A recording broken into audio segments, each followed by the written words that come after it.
இடி இடிக்குது, மின்னல் மின்னுது, குயில் கூவுது, காகம் கரையுது அப்படின்னு நம்ம தமிழ்ல சொல்றோம் இல்லையா?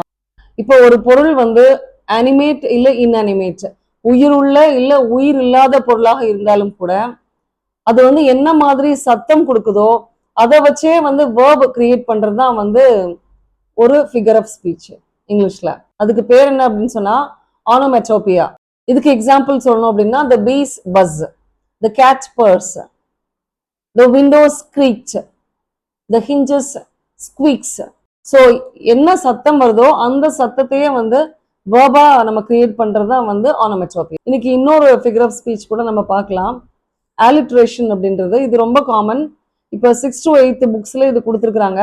ஆலிட்ரேஷன்னா என்ன அப்படின்னா ஒரு கான்சனன்ட் லெட்டர் வச்சு ஏதாவது ஒரு கான்சனன்ட் லெட்டர் வச்சு ஒரு பர்டிகுலர் லைன்ல ரெப்படேட்டிவா வேர்ட்ஸ் வந்து வருது அப்படின்னு சொன்னா that's what is called alliteration. ஒரு லைன்ல மட்டும் இல்லாம ஒரு ஸ்டான்ஸால, மெயினா போயம்ஸ்ல, ஸோ ஒரு ஸ்டான்ஸால இல்ல அடுத்தடுத்த லைன்ஸ்ல கான்சனன்ட் லெட்டர்ஸ் வச்சு ஒரே கான்சனன்ட் லெட்டர் வச்சு வார்த்தைகள் வந்து ஸ்டார்ட் பண்ணுது அப்படின்னு சொன்னா and that is what is called alliteration. இது வந்து நம்ம எங்க அதிகமா பார்க்கலாம் அப்படின்னு சொன்னா போயம்ஸ்ல தான் பார்க்கலாம்.